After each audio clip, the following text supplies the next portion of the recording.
এদিকে অনেকটা শান্ত চাঁপাইনবাবগঞ্জ সীমান্ত। সবশেষ পরিস্থিতি জানাচ্ছেন হিরুন খান। আমি এখন চাঁপাইনবাবগঞ্জ সীমান্তে। এই সীমান্ত এলাকা প্রায় ১৭৯.৮ কিলোমিটার, তার মধ্যে ৫৩ কিলোমিটারই অরক্ষিত। আমি যে জায়গাটাতে রয়েছি সেটি চৌখা এবং কিরণগঞ্জ সীমান্তের যে বর্ডার এলাকা ঠিক সেখানে।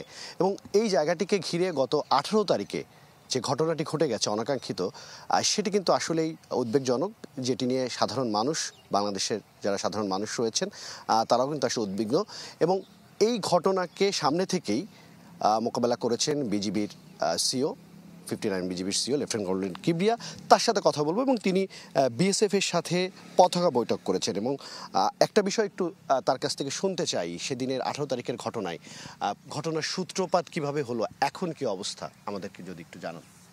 ধন্যবাদ। আপনারা জানেন 18 তারিখ দুপুরে বাংলাদেশি নাগরিক এবং ভারতীয় নাগরিক, তাদের দুই দেশের মধ্যে ঘাস কাটা এবং আম গাছ কাটাকে নিয়ে একটা উত্তেজনাপূর্ণ পরিবেশ সৃষ্টি হয়। অ্যান্ড ফাইনালি আমরা বিজিবি উপস্থিত হয়ে এবং বিএসএফ উপস্থিত হয়ে আমরা ঘটনাটার সুষ্ঠু সমাধান করতে সম্মত হই। এখন সীমান্তের উত্তেজনা কি অবস্থা, এবং একটা জিনিস আমাদেরকে একটু ইনশিওর করেন যে কেন বিজিবি থাকা অবস্থায় সাধারণ মানুষ কেন জিরো লাইনে, বর্ডার লাইনে গেল? আস্থাহীনতার অভাব আছে কিনা বিজিবির প্রতি? আরেকটা বিষয় একটু বলবেন আমাকে। স্বরাষ্ট্র উপদেষ্টা তিনি বলেছেন যে টিয়ার শেল এবং সাউন্ড গ্রেনেড আপনাদেরকে ব্যবহার করার জন্য আপনাদের জন্য কেনা হচ্ছে।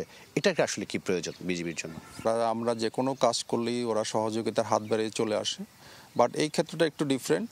যেহেতু আমরা এটা দুই পক্ষ মুখোমুখি অবস্থানে ছিল, সেই ক্ষেত্রে এতগুলি জনগণ শূন্য লাইনের কাছাকাছি চলে আসা এটা একটা বিপজ্জনক।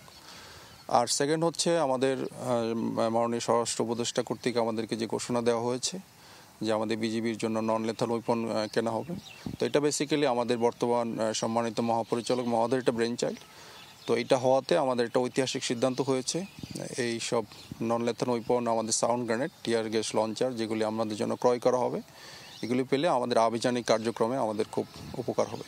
বাংলাদেশের যেই জায়গাগুলো নিয়ে আলোচনা হচ্ছে, যে জায়গাগুলো নিয়ে বিএসএফ কিংবা বিজিবির সাথে আলোচনা হচ্ছে, পতাকা বৈঠক হচ্ছে, সেই জায়গাগুলোতে শান্তিপূর্ণভাবেই আসলে তারা সমাধান করছেন, এমনটি কিন্তু আমাদেরকে আশ্বস্ত করলেন। চাঁপাইনবাবগঞ্জ থেকে হিরণ খান।